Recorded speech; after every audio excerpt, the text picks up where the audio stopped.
one of the more difficult things that I needed to come to terms with in my healing process was all of the ways that I was avoiding healing my shit, I was projecting onto my kids.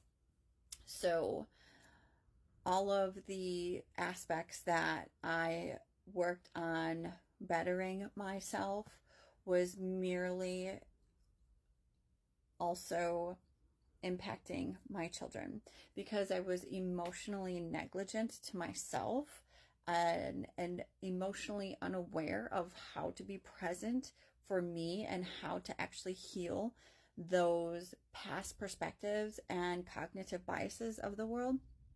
I projected them onto my children without even knowing. Like, as a parent, that's the number one thing that we don't want to feel like. We don't want to, we want to parent in a way that is probably not like our child. If we had kind of a shitty childhood, or we felt we had a shitty childhood, we probably parent from a place of like giving our children things other than what we had. And to be called or thought of or know that like my unintentional emotional unawareness was and how that was harmful to them, that's kind of a tough pill to swallow, right? Like, because again, everything I did was because I wanted what's best for them. But I had to come to this realization that what I thought was best for them was really a projection of my unhealed aspects of my past wounds. So what I'm saying is, right when our kids are born, we have this idea of what their lives are going to be like, and we have an idea of what successful is. Yet that's our perception of what success is. Our perception of what fulfillment is from us, and kind of like we don't necessarily even know what that is because we were given our perspective from our parents and their experiences. So when my children were born, I had an idea of like what they would be like. What is successful? I was going to raise them like in a way that I wasn't raised, because I know how I was raised messed me up in relationships, in self-care, in how I am in the world. You know, so I put all of these, I had already predetermined what success and happiness would look like for them. And that's just not fair, because what success, happiness, and fulfillment looks like to one person does not look like it to another person. I was projecting what was unmet within myself, those unmet needs within myself, onto my children. And so already the formation began. Already their core identity, their core belief system, their foundational perception of the world within themselves and within how they relate to the world was already built before I became emotionally present and aware. And so this was tough for me to realize, that I wasn't as emotionally available as I wanted to be. Sure, I may have been more physically there for them, but I was not emotionally,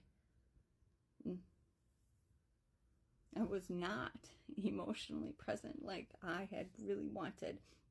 And the truth is, I didn't know how. I didn't know what that looked like. I couldn't give the emotional aspects of myself because I didn't know what that was at that time.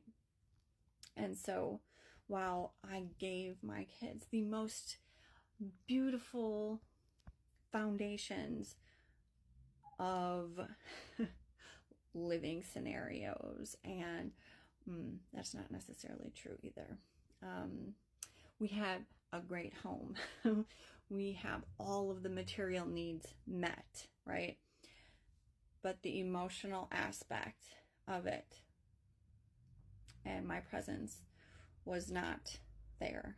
It was focused on men, to be honest. It was focused on emotionally unavailable relationships. It was focused on being in trauma bonds. It was focused on online activities, being online, being completely absent in today, in the now, because I was so preoccupied with online attention. And again, I was physically present, but the emotional aspect, so the foundation on which my children had was way more than what I had, but it was not emotionally nurturing as in how I would have wanted it to be. And so this is what has been the most difficult aspect for me to understand, because I can see how my past affected the way that I am today, but to see how my past and my still unaware aspects of self still project onto my kids, how that affects them, that is a difficult thing. Not impossible, but it is okay, because I have learned compassion, and I have learned transparent and open communication, and I have learned how to be completely vulnerable with my space and healing through these things with my children there, and with me being present and learning my way through this. Because really, why I did anything in life was to be a better mom. And so to recognize that I actually was doing the same things to my kids that my mother and grandmother did to me, just in a different way, was quite difficult. And it's also quite liberating, because now, once I know, I am actually able to change things. The awareness is the allowance in how I can make a change for good, make a different change. And this is how I can break the cycle and break the chains of my past.